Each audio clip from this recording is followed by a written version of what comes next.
Hi, everyone, and welcome to this next session. We hope you've had a great day. I'm really delighted to be here with Tracy to start the session on volunteering, ignite your passion, and re-energize your career with Tracy Geoffroy. My name is Kristen Smith, and I'm a proud member of the organizing committee for the Niagara Leadership Summit for Women. And I'm pleased to be here with you today, and thank you so much for joining us. I'd like to acknowledge the land that Tracy and I are on, and knowing that you may be on another territory, I'd like to acknowledge that as well. We begin this seminar by acknowledging the land on which we live and work is the traditional territory of the Haudenosaunee and Anishinaabe people, many of whom continue to live and work here today. This territory is covered by the Upper Canada Treaties and is within the land protected by the Dish with One Spoon Wampum Agreement. Today, this gathering place is home to many First Nations, Métis, and Inuit peoples, and acknowledging reminds us that our great standard of living is directly related to the resources and friendship of Indigenous people. As you know, this event is directed by the YWCA. The YWCA Niagara Region is a local organization that stands for gender equality and gives a voice to those who are marginalized in our community. The YW offers emergency shelter and 3 stages of transitional housing to homeless women, men, and families to its clients, step by step, break the cycle of homelessness and poverty for good. We have community guidelines in place for the conference that's taking place. We would like to take this opportunity to remind everyone that our Niagara Leadership Summit for Women virtual event is designed to facilitate a safe and open space for all participants. By participating in this session, you are agreeing to follow our community guidelines. You can find the guidelines on the left-hand side under the Important Documents tab. We are all responsible for making an inclusive environment, and we appreciate your support in doing so. As I mentioned, today's session is volunteering, ignite your passion, and re-energize your career. Volunteering on a nonprofit board is a wonderful opportunity to enhance your skill set, contribute to the community, ignite your passion, and re-energize your career. This seminar is for those who are wanting to further their career by continuing their education and/or volunteering. Tracy will provide insights to help you when choosing a potential volunteer position, how you would evaluate the composition of the existing board, and how to determine whether your talents and abilities will fill current gaps in the organization. All while making sure the vision of the organization matches your own to make a well-meaning decision. I'd like to give you a little bit of information about Tracy. Tracy is currently the Executive Director of the Hotel Dieu Shaver Foundation. Prior to this position, she was the Director of Development at Brock University and United Way. Tracy has extensive knowledge and experience in annual leadership, major, and legacy giving. As Executive Director, she has worked collaboratively with Hotel Dieu Shaver, hospital management staff, and volunteers, as well as government and key community leaders to support the hospital's new build and expansion. In a volunteer capacity, she is the Vice Chair of Victim Services Niagara, Vice Chair of the Canadian Association of Gift Planners, and co-director of the Association of Fundraising Professionals.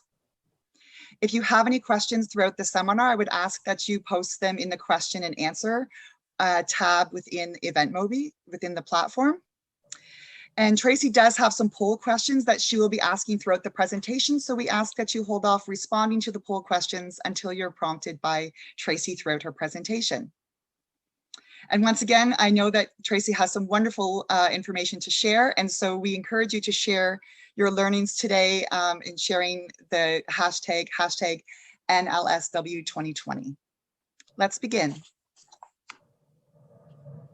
Great, thank you, Kristen, and always nice to see a familiar face. Kristen and I knew each other from United Way and worked together for over 10 years at Brock, so thank you very much for moderating this session.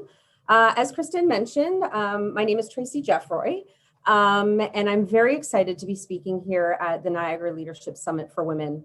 I want to thank the YWCA for selecting me as a speaker and to all of you for attending the session. By no means do I feel that I'm an expert in this topic area, but I do have some personal experiences in leveraging my volunteer experience to benefit me professionally and personally, and wanted to share some of those with you today.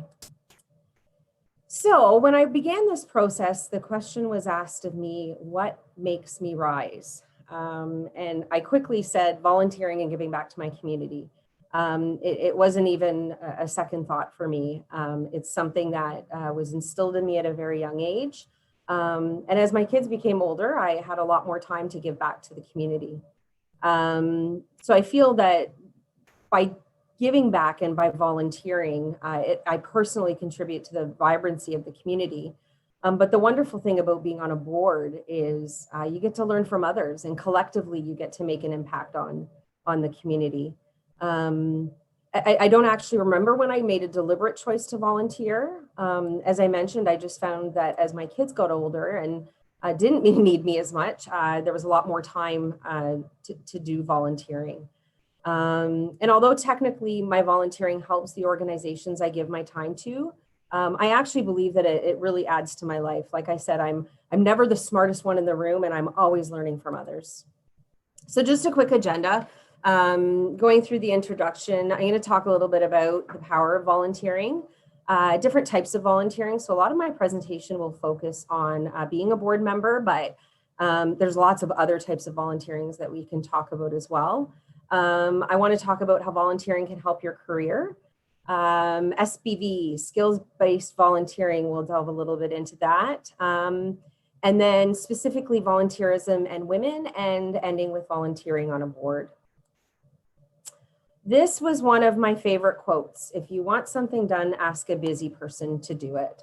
As Kristen says, I wear many hats in the community. Professionally, I'm the executive director here at Hotel du Shaver Foundation in St. Catharines. Prior to that at Brock University and at United Way.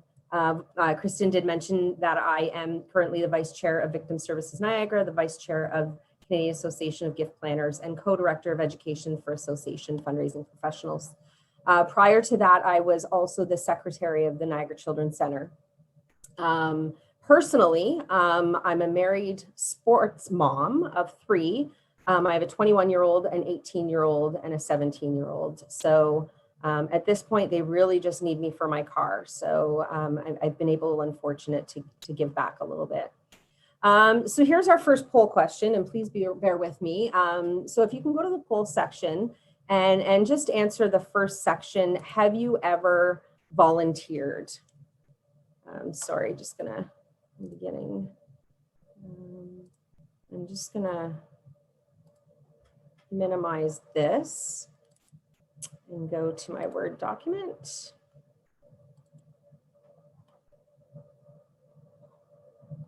No, and that's not working. Here we go.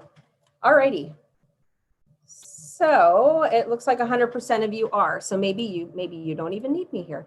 All kidding aside, it looks like we've got a good room here, and it's great that people have been volunteering in some capacity. We'll get into what those are later. Again, one of my favorite quotes, we make a living by what we get, but we make a life by what we give. So I just wanted to start this presentation by sharing my story. So when I started at United Way and Brock University, I hadn't finished my degree. So I really had to earn those jobs based on my hardworking ethic and the experiences that I had had, whether when I was at Brock, relying on the experiences I had gotten through my job at United Way. And I really tried to think outside the box as I was working towards my degree, and I finally did finish it last week. But as I was working towards it, I thought, I need to do something to build on my skill set that I have and to learn from others. So to me, volunteering was a great way to do that. So I started my first volunteer experience on the Niagara Children's Center board, which really gave me a break because I didn't really know what I was doing at the time, but I knew a little bit about community building and a lot about fundraising. So was able to learn from their different board members. But where I really found some opportunities was through Victim Services Niagara. So I found in my day-to-day job at Brock, I needed a challenge. I loved what I did, but I needed something different. So Victim Services Niagara is something completely different from anything that I do in my day job. And it was really great to work with first responders. And where I really was able to spread my wings was when I volunteered to run the Police Chiefs Gala. So, I've had some event experience, but a lot of my job was focused on fundraising. But by putting myself out there, I was able to work with other community groups. I was able to work with senior leadership at the Niagara Regional Police Services, and really got to try some different things. So, I was comfortable in my own job, but this really got me an opportunity to try and do different things. And meeting different people. I think everybody in the room has a different perspective, has a different skill set, and when learning from them, it was a great opportunity. So I just encourage those who want to volunteer to kind of step outside their comfort zone, try different things, and learn from other people. And really that was my own experience. And it was really that experience that furthered my career. It wasn't education. I was always working towards my degree. It was always important to me, but it was almost my life experiences, my networking, and just things that I had learned through volunteering. So I really encourage people to do the same. What is the definition of volunteering? Although over 13 million people volunteer today, there are many examples that aren't accurately reflected in those numbers. So when we think of volunteering, we think of people that are, working in a hospital foundation office or doing an event, but it's really more than that. So it could be people running social advocacy campaigns, public awareness campaigns, crowdfunding initiatives. We've all seen an increase in that lately. Whether they're just kind of done by themselves or whether they're done as an organized group. So all of those things are not even counted in the 13 million. We also have companies doing things. So corporate social responsibility. So a lot of that is associated with dollars given out and the philanthropy attached to companies, but it's also reducing their environmental footprint, ethical purchasing, diversity hiring, employee volunteering, community relations. So when I say that number 13 million, it doesn't include the corporate social responsibility, advocacy campaigns, or crowdfunding initiatives.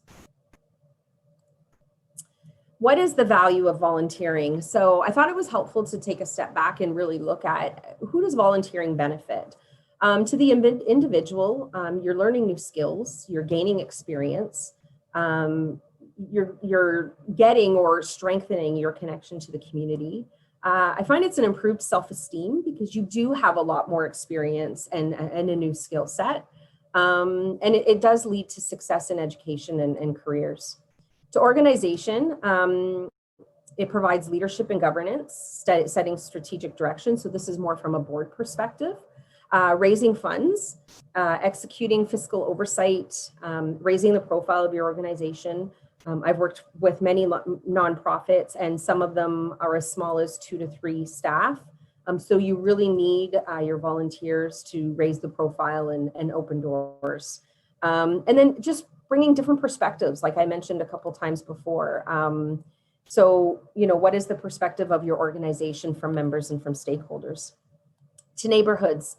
I hope that the work we're doing here in the community is helping people feel safer, be more resilient, more social capital, leveraging assets. So, a lot of people, I know of one particular organization that was able to use space in a corporate office of somebody. So, a space that wasn't being used was used for a nonprofit.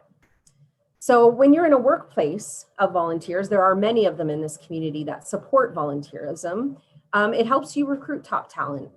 People look at those organizations and think, I want to be part of them. I want to do things in the community. And if I can be supported by my workplace, that's wonderful. It also enhances employee engagement. So what better way to get your employees engaged by, letting them help with an organization or letting them help with an event or supporting some of those different community initiatives. It's a great way to keep employees engaged. It helps workplace morale, and it really brings profile to the workplace itself. To society. So this is a couple examples that were used. These are more through public policy things. So MAD was created and hopefully, we hope, made an impact on impaired driving in the community. There was a big advocacy for end-of-life support, for use of pesticides. So this all stems from volunteers. So here is the blah, blah, blah, but I thought it was worth mentioning, the value of volunteering. So as I mentioned, there's an estimated 13 million Canadians that volunteer, an average of 156 hours per year. So this is equivalent to 1.1 million people working, or if used as a mix of full and part-time jobs, 1.2 million people employment just in volunteer hours. Let's be honest, our organization couldn't exist without them. This is roughly about 6.5% of employment, of all employment.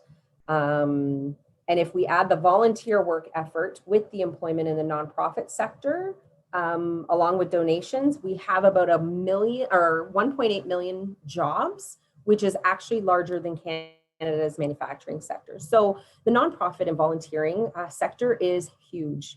We don't really see or we don't really hear about its value very often, but it's a large portion of our community. If we were to assign a dollar figure of $27, which is the average wage for a nonprofit employee, volunteering adds $56 billion in economic activity into Canada every year. Donation-driven nonprofits adds another $30.6 billion, a total of $86.6 billion into this community or into the Canadian economy. Volunteering helps you get to know yourself. Because like I said, if you're not really comfortable with what you're doing, maybe you try it. Maybe you don't, but maybe you see somebody else doing it and you're able to shadow them. It gets you to know your skills, your accomplishments, your interests. Maybe it's an organization that has nothing to do with your day-to-day life, but that's what you love about it. It's something completely different. The value is the foundation of your career success. Volunteer experience can be a good way to learn more about yourself and your potential. It also gives you a chance to learn what other people think your strengths are. So a lot of the times we don't identify our own strengths. We often think maybe we're good at this, this, and this, but we never think of those things that other people see in us. So I just thought that quote captured it well. Doing good does you good. One of the huge personal benefits of volunteering for me has been learning from other people, smarter people than me. Like I said, I love to be parts of boards that there's a wide range of individuals on. They have different perspectives, different strengths. Often I sit back and think, oh, maybe my first thought was not the right one. It's made a large impact on my life, and professionally and personally. Okay, we're going to try another poll. My apologies for flipping between screens. But if you can go to poll question number 2, if you have volunteered, what type of volunteering have you done? And we've seen that all of us have volunteered in some kind of capacity based on the last poll. So let's see what type of volunteering we've done. Okay, so we've got a good chunk of us that have been board members. Events is something that a lot of us volunteer with. What I like about event volunteering, and it's how I started, was they were one-offs. So maybe I couldn't make a commitment to be an annual board member, but you know what, I could help out at that barbecue, or I could help, organize that event. So that's super. So 56%, or we're still coming in, but between 50 and 55% event. Next one is 41 at board member, and then we've got other. So that's great that we've got some board representation here as well.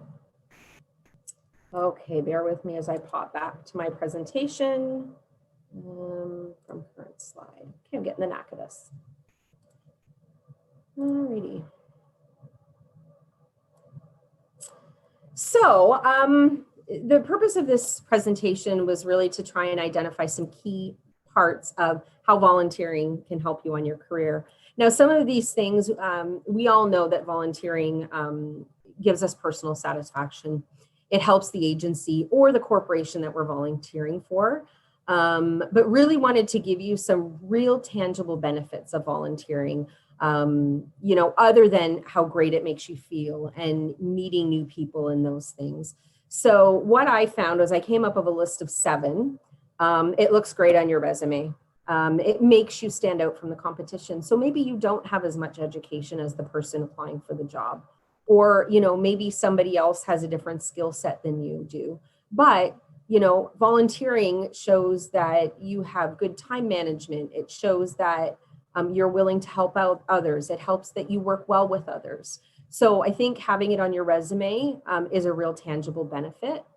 It presents an opportunity to meet new people that you may not have met. Like I said, for me, the best thing for me to do was to choose an opportunity that was completely unrelated to education, which was the field that I started in.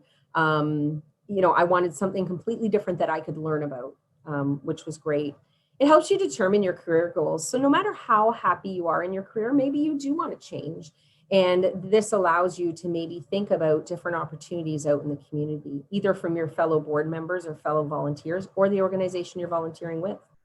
It helps you develop and refine new skills, as I mentioned, confidence, interests, and let's be honest, it avoids boredom. Now that my children are a little bit older and don't need me as much, there's only so much Netflix you can watch. So I think there is an opportunity to capitalize, especially when you're in that time of life where you have a little bit more time to give. Okay, we're going to do another poll. I'm always interested to see, do people in the public sector tend to volunteer a little bit more because they firsthand see the value of volunteering. So let's see where you folks are from. Are you from the private sector? Are you from the public sector? Okay, so yeah, many of us are in the public sector that are volunteering, which is wonderful, but it's great that some folks in our private sector are volunteering as well, probably for those benefits that I spoke about.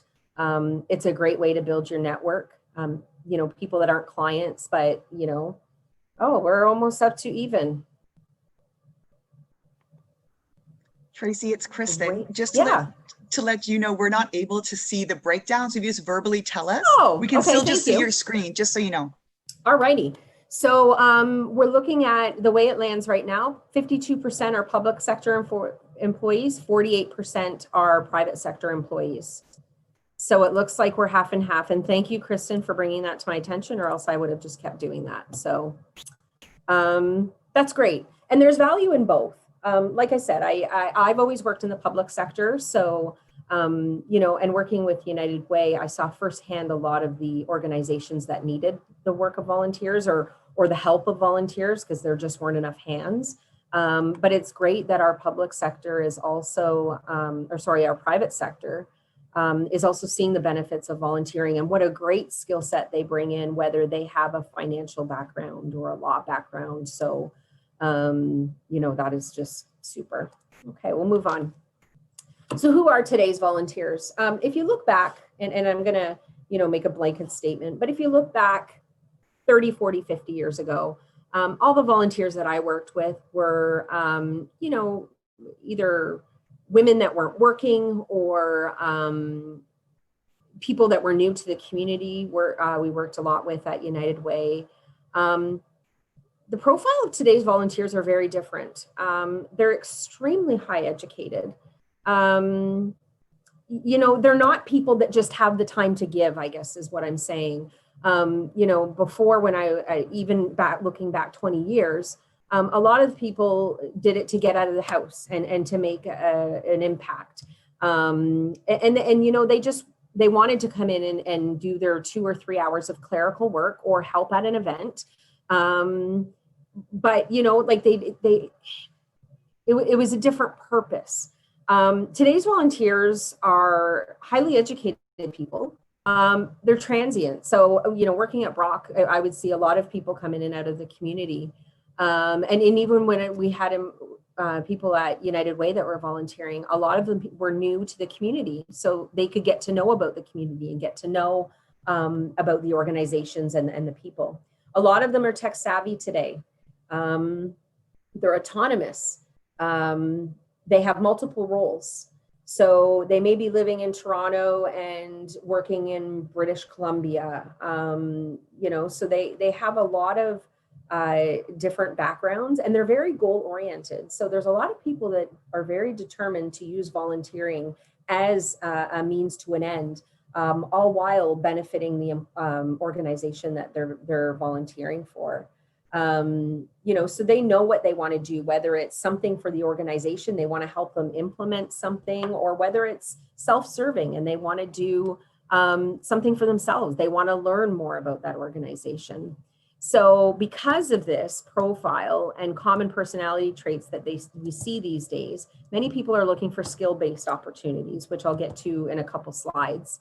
5 types of volunteering. So these are just ones that I put together. So examples, direct person-to-person volunteering, that might be visiting a patient at a nursing home. I work at Hotel du Shaver. What patient doesn't want company while they're sitting in their room looking out the window? Pre-COVID, of course, when we could have people coming in. But that's a great way to make an impact on an individual. Non-skills-based volunteering. So that's, cleaning a park. And I know that I see that in the change of seasons. A lot of people will go to the different parks and do a litter cleanup. And, they're really essential to keep our community healthy and safe. On the other side, there's skills-based volunteering. And that's really where you'd find board members. It might be a lawyer taking on a pro bono case. So helping a client that may not have the money to purchase their services. So that's even a level of volunteering.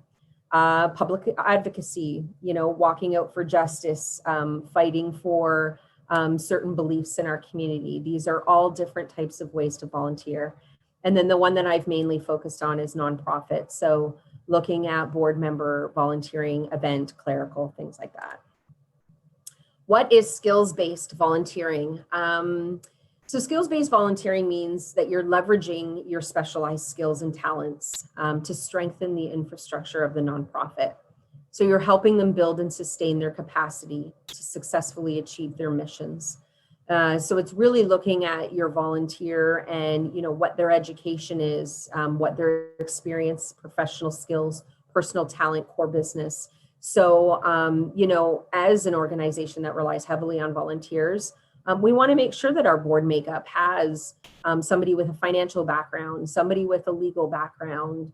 We want to make sure that it's diverse in all different levels. So that is a newer term, skills-based volunteering. So really taking your skill set and applying it to an organization. Here's some examples. So maybe editing a newsletter. Again, I work for an organization. We have 3.5 employees. There's no way we can do everything that we want to do. So we rely on volunteers to help edit newsletters, performing at an event. My lack of musical talent would not benefit any event. Leadership coaching, advising on a technology purchase, strategic planning. Most nonprofits don't operate without a strategic plan, looking at where the future of the organization is moving. It's a lot easier for somebody else to come in externally and facilitate that process. So really relying on the skill sets of what your team may not have, especially being a smaller agency. These are some of the skills that I've learned while volunteering, as well as others: interpersonal communication, organizational, increased knowledge, fundraising. I personally love fundraising. A lot of people do not, but it's great to, there's something different about asking for a cause that you believe in. And, a lot of volunteers will offer to do that, or technical or office skills. So maybe, again, it's something you don't use in your regular day-to-day life, but it's something that you've been able to learn through volunteering. So the next section of the presentation is really focused on volunteering on a board. My experience has been focusing on nonprofit boards, but also could be applicable to corporate boards as well. Those are usually paid positions, not as easy to obtain, but nonetheless, we'll go through that. So what does gender have to do with it? This is where I thought I'd bring in the diverse piece. Sex typing. Volunteer is often classified as feminine.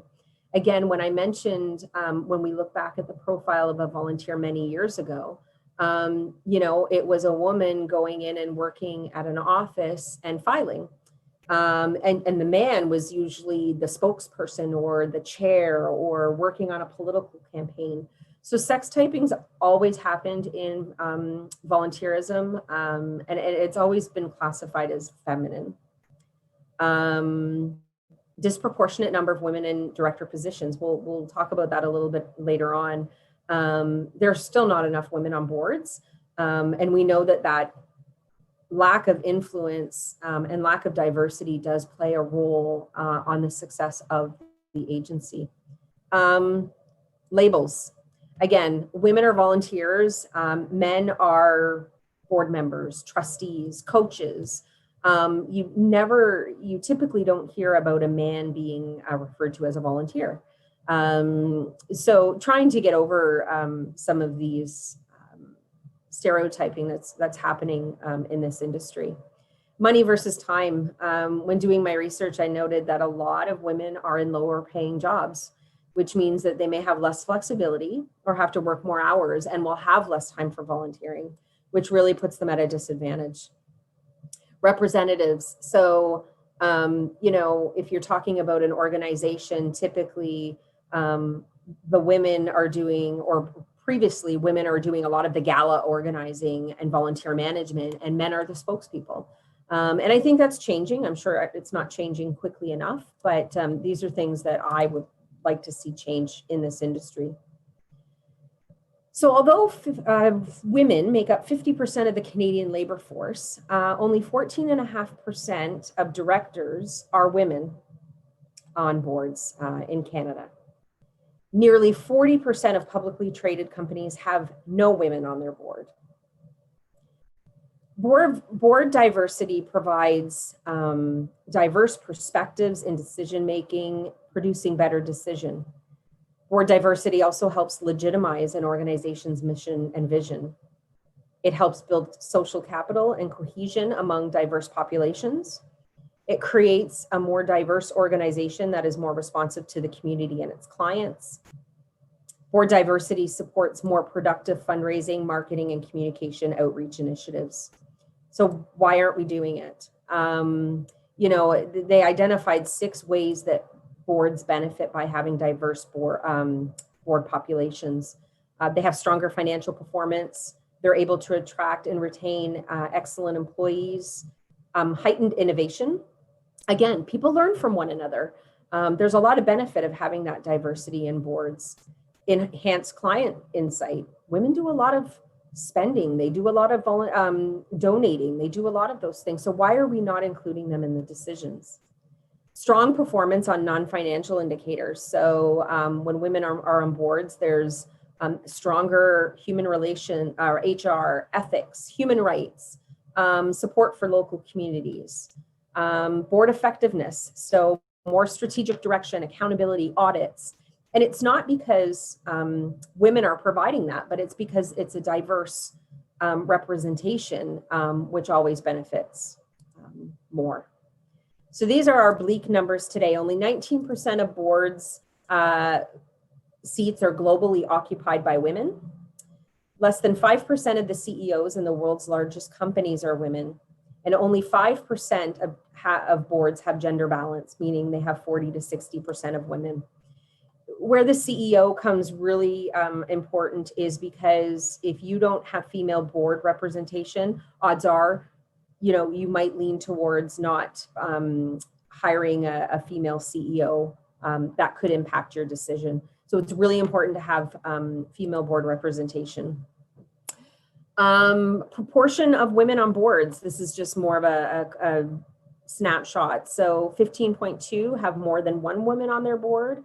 28% have one woman, and 56.8 have 0. So again, is this being made a priority?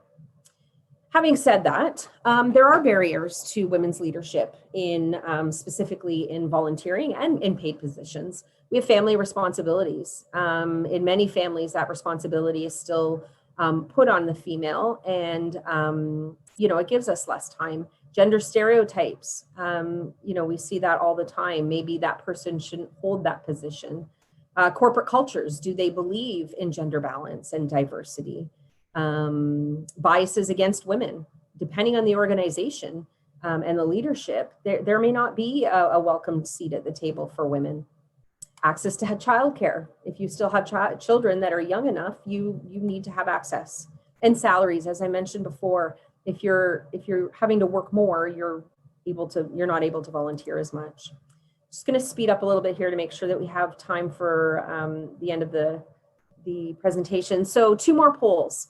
If you are or have been on a board, is there a good gender balance? So let's just look at that one first, just so that I can get the poll effective, and I will read out those results.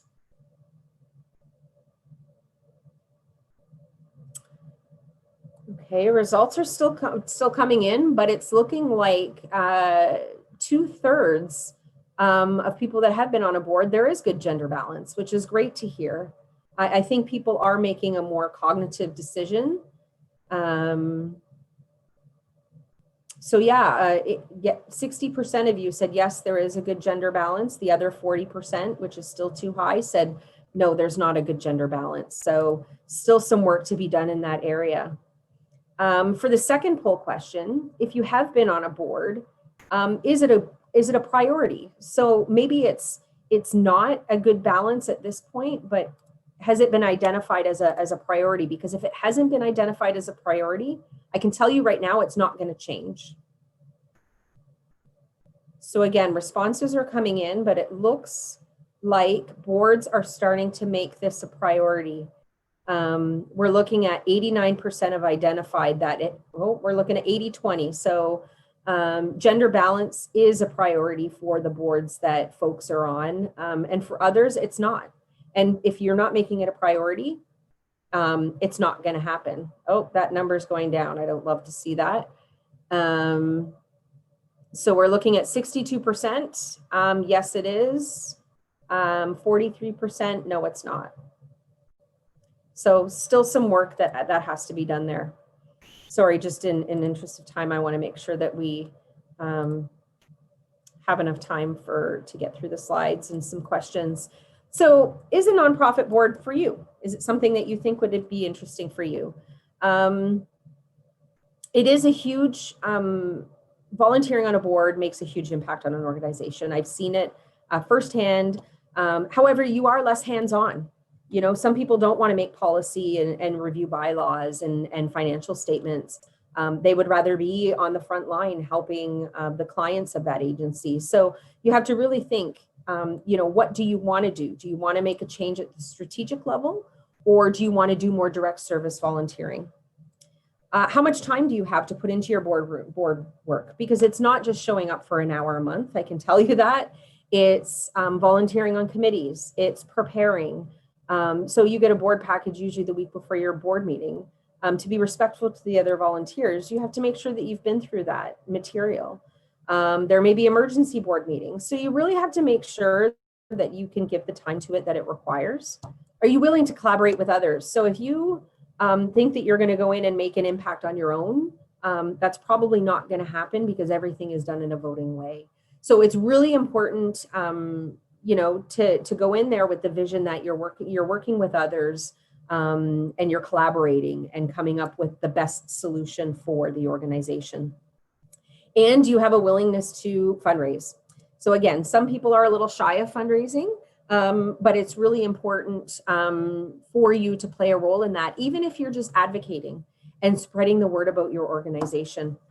So what are the board members' responsibilities? You need to help establish the organization's mission and vision. So what is the purpose of that organization? You may have to hire the executive director. The executive director often reports to the board. Organize Organization planning. So where is your strategy moving forward? Monitoring and managing financial resources, assessing and developing skills, serving on committees, recruiting new board members. So it is a cycle. You need to make sure that there's some sustainability there. Advocate for the organization. Time commitment. Do you have the time commitment? And maintain integrity. So always declare a conflict of interest. So you can't be going in there, advocating for work or people that you know. You need to make sure that you are going in there with a clear mind and that there is no conflict. Also love this quote: volunteers do not necessarily have the time, they have the heart. It's something that you make time for. There's been lots of times where, I've had too much on my plate, but volunteering is always that thing that I wanted to do above and beyond everything that I was doing. So joining a nonprofit board, what are the next steps? Find your passion. What is right for you? Don't go to a board just because they have an opening. Go to a board because you really love what that organization does. There's lots of good examples out there. Animal protection, arts and culture, education, environment, health, media, religion, social justice, sports. A lot of people enjoy sports. So, try to find something that you're really passionate about. When you're searching for volunteer experiences, try to align them with your personal goals. Location also is something that's really important, depending on where you're located. At what stage are they in their lifespan? So, maybe they're looking at embarking on a huge capital campaign. Is that something that you feel you can add value to, or that you want to learn from and be part of? People served. So again, you really need to align. You don't need to know everything about that organization, but you really have to believe in what they do and want to make an impact, and what sector and organizations they're part of. Locating an open position. My biggest advice to you here is don't wait to be asked. So if you're interested in a board position, contact that nonprofit and say, I'm interested. Do you have an opportunity? Maybe they don't now, but maybe they will in the future. A lot of my opportunities have come through word of mouth, through LinkedIn, through websites. Before you go in there and talk to the nonprofit, learn more about the organization. What does their website have on it? What is their annual report? What is the financial stability of the organization? We all know that fundraising is crucial, but are they at risk of closing doors, or are they in a bad financial position? Because as a board member, you don't necessarily want to be part of an organization like that. Who is their leadership? Who are the other board members? Would it be a conflict of interest for you to be part of them? Would it round out your resume? So again, is it something quite different from what you do? So connect with them. Again, I have to warn you, if you don't feel comfortable with the organization, it's okay to say no. If you have concerns about their financial concerns, or they want you to volunteer 20 hours a week, well, perhaps you don't have that time commitment. Perhaps they're not giving you enough information on the opportunity, or maybe they're making you responsible for something that you're not comfortable with. Make sure that your board has liability insurance, because if not, board members can be on the hook for any financial problems with their organization. And management, you want to make sure that you have a good working relationship with them. And when you do become a board member, be an exceptional one. Have a passion for the cause, be eager to participate at every meeting. Try not to go in and just eat your egg salad sandwich and move on. Prepare ahead for meetings. Be anxious to serve on committees. Donate. I'm a fundraiser, I have to say that. So, support the agency in any way that you can. And be supportive, but make sure that you share your own opinion. You've been asked to be part of the board for a reason, and it's to see your perspective. Again, talk with people who make you see the world differently. Some of my board conversations have been so powerful and impactful, learning from others, and I think it's crucial for others to do that.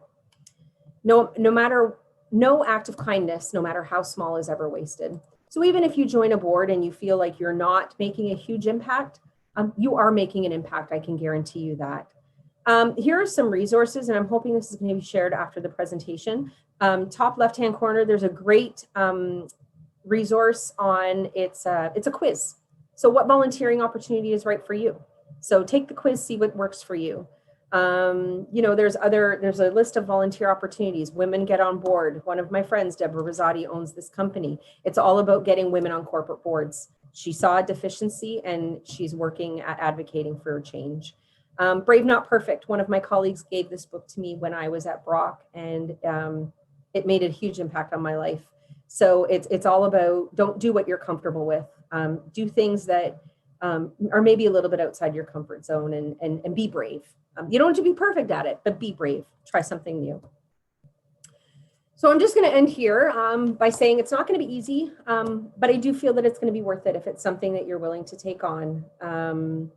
Volunteering has made a huge impact in my life, and I know that it's made a huge impact in the organizations that I've volunteered with. So I encourage you all to do that. So we are about 5 minutes early. I don't know if anybody has any questions. I'd be happy to have Kristen field those for me. Stop sharing my screen.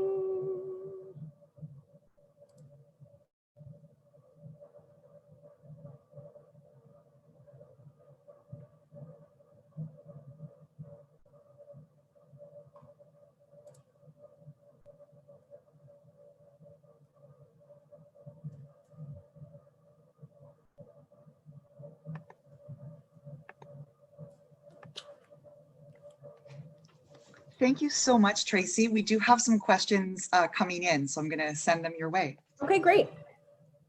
Do you have any tips to be a better fundraiser? Haha. I think what you have to remember is that you're not asking money for yourself. You're asking money to make an organization better, maybe do something that they can't do because of the lack of funds. I think how board members can help with fundraising is making introductions, introducing the staff to people that might be of interest, keeping your eyes and ears open, talking about the agency. So maybe you run into Joe at the supermarket. Oh, did you know I'm a board member for, ABC agency? No, I didn't. Well, let's learn more about that. Invite them in for a tour. Really, it's just about, reaching the arms into the community. Smaller agencies can only do so much. And by advocating and communicating, the fundraising follows. This fundraising is really just talking about the need of the agency and what they could do with other funds. And I don't think necessarily from a volunteer perspective, you should be responsible for fundraising. I think it's important to play a role and to support your development team in your agency. Excellent. Thank you for that insight. I'm just going to check to see if there's... I could go on about fundraising forever, but if there's other questions.